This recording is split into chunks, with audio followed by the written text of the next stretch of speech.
Bueno, ahí le voy a admitir a su compañera y listo. Bueno, buenas tardes chicos. Vamos a iniciar con la clase de hoy. Vamos a continuar un poquito lo que es la parte de anestésicos. En la vez pasada habíamos hablado brevemente de ciertos conceptos básicos que deberíamos de manejar y hoy vamos a continuar con eso. Les deseo muy buenas tardes y vamos a empezar con nuestra clase básicamente ahora. Vamos a hablar un poquito, voy a ir admitiéndole a los compañeros a medida que se ponen en la sala de espera. Vamos a ir hablando un poquito básicamente de lo que es la analgesia, anestesia, hablamos de anestesia equilibrada, anestesia general, teniendo en cuenta ciertos factores básicos. Después también hablamos de lo que es anestesia regional, hipnosis, narcosis, sedación, tranquilización. Es importante que nosotros tengamos en cuenta ciertos detalles bastante básicos, pero muy importantes al fin y al cabo. Entonces, me gustaría que ustedes me digan, en el caso de que ustedes van a realizar una anestesia general, ¿qué factores van a tener en cuenta para preparar la anestesia y para elegir un tipo de anestesia? ¿Qué factores ustedes van a tener en cuenta según lo que ustedes ya manejan?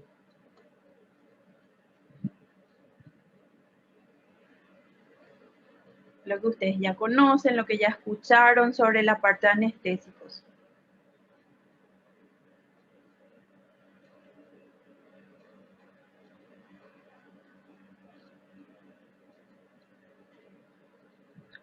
Que nosotros como futuros médicos veterinarios, en el caso de ustedes, o en mi caso como doctora veterinaria, tengo que tener en cuenta antes de optar por cierto fármaco o cierto fármaco para lo que es la anestesia, ya sea general o local.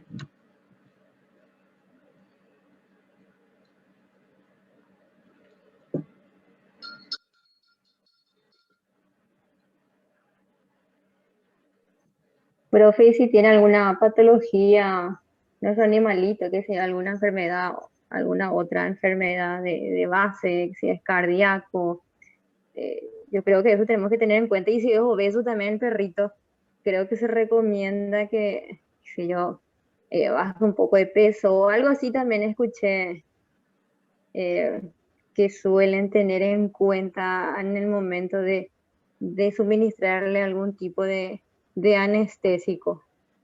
Excelente, muy buena tu respuesta. Entonces, vamos a tener en cuenta varios factores, entre los que la compañera mencionó el peso, después si tiene algún tipo de patología de base, en alguna patología a nivel cardíaco, a nivel pulmonar.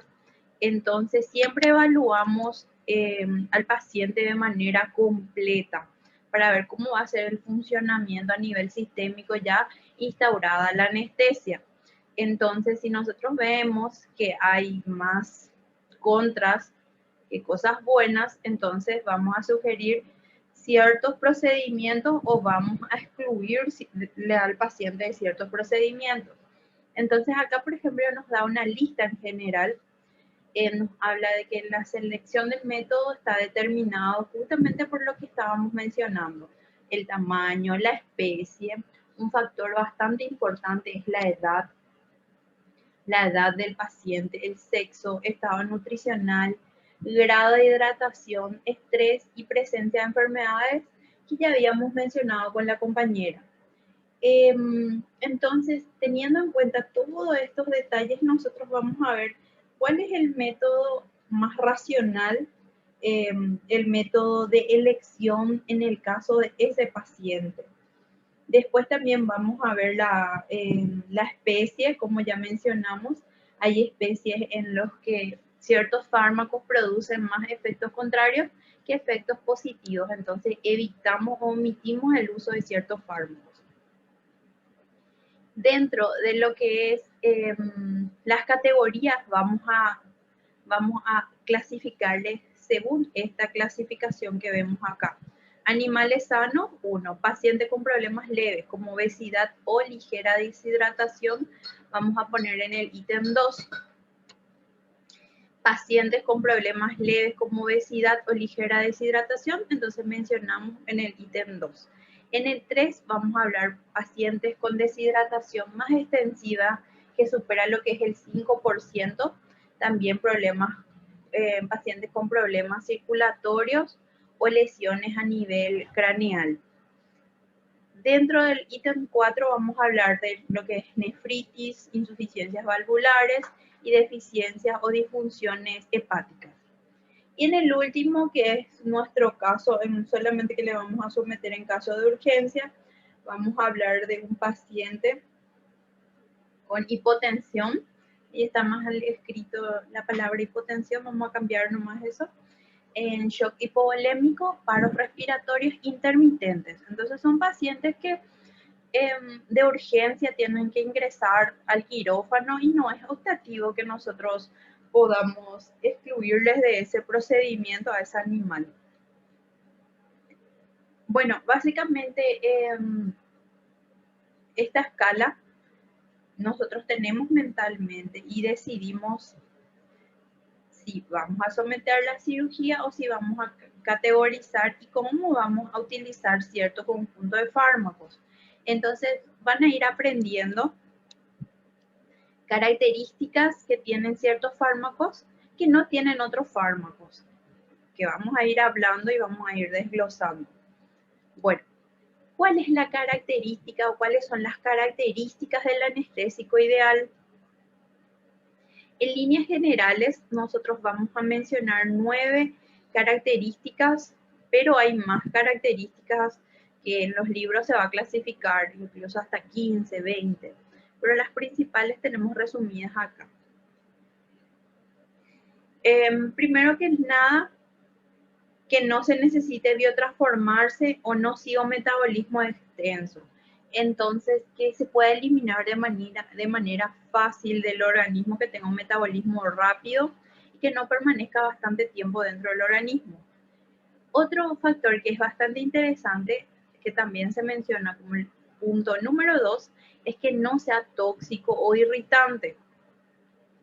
Hay fármacos que salieron de lo que era la clasificación de fármacos inhalatorios, anestésicos inhalatorios, por justamente esta característica, que eran bastante irritantes a nivel de las vías respiratorias superiores y posteriormente a nivel de las vías respiratorias inferiores, que no depriman funciones vitales, tales como la respiración o la actividad cardíaca.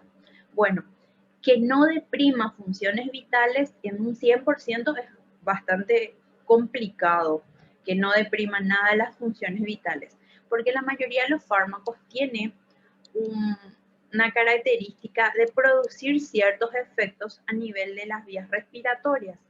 Entonces, nosotros vamos a tener, por ejemplo, entre efectos adversos, acá se puede ver, en este caso, la acepromacina, o se conoce en el mercado como el Acedam. Entonces, entre lo que es las contraindicaciones o los efectos adversos, perdón, ya no le estoy señalando con mi dedo. Entre los efectos adversos dice, puede ocurrir depresión cardiovascular. Una depresión cardiovascular en animales débiles con enfermedades cardíacas en combinación con otros hipotensores puede producir lo que es un paro cardiorrespiratorio. Entonces, nosotros tenemos que tener mucho cuidado para la utilización de ciertos fármacos. La acepromacina, chicos, tiene esta característica. Puede producir una depresión cardiopulmonar. Entonces, al utilizar este fármaco, tenemos que tener siempre a mano para lo que es salvaguardar ciertas urgencias en lo que es la epinefrina o tener la atropina también. Y ustedes van a ver que hay fármacos que tienen sus antídotos, en cambio otros que no.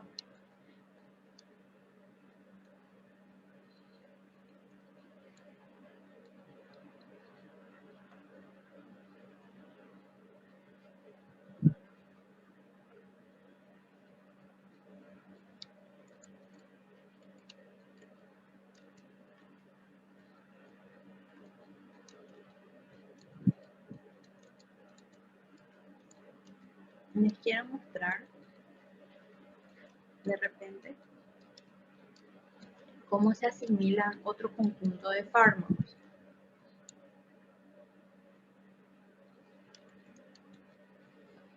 Acá, por ejemplo, vemos que dependiendo de la dosis también va a ejercer un efecto en cuanto a lo que reduce la conducción del impulso contráctil del miocardio y también va a producir una bradicardia, que es un efecto dependiente de la dosis. Y imagínense que la lidocaína se utiliza como un anestésico local, nada de general, ¿verdad? Entonces, ¿cómo puede, a pesar de ser un anestésico que está clasificado entre los anestésicos de acción local, producir un efecto a nivel del miocardio y a nivel de lo que son las vías respiratorias inferiores? Entonces, dentro de lo que es nuestro tercer ítem, de las características de nuestro anestésico ideal, nosotros tenemos eso, que no deprima funciones vitales como respiración y actividad cardíaca. También que se induzca rápidamente y sin forcejeos la anestesia para propiciar lo que es una rápida y segura recuperación. A nosotros nos interesa que el fármaco tenga la efectividad que menciona el prospecto.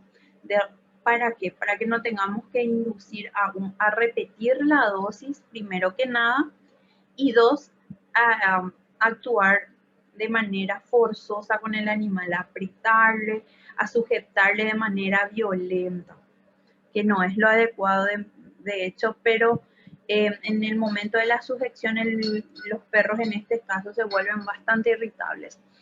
Bueno, que tenga un antídoto específico. Por ejemplo, la naloxona, que es un antídoto del fentanilo, por ejemplo, ¿verdad? Y vamos a ir mencionando otros. Que sea económico, estable, fácil de usar, no inflamable o explosivo.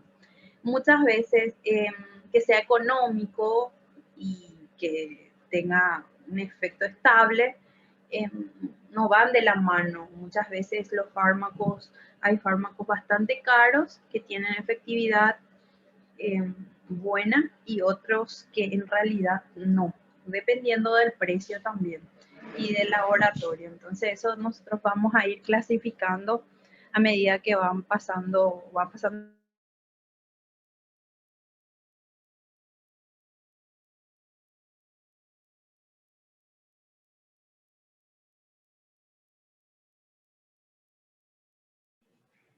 Después también vamos a mencionar que sea útil para la mayoría de las especies. Esto es a manera de que no sea económico y tengamos en nuestro maletín, y ese mismo fármaco podemos utilizar para varias especies. Entonces vemos su funcionalidad en diferentes especies. Que propicia una buena relajación, inhiba los reflejos durante la anestesia y produzca una pérdida de la sensibilidad, que produzca analgesia en realidad. También lo que nosotros tenemos que tener en cuenta que la mayoría de los anestésicos se utilizan para que se pueda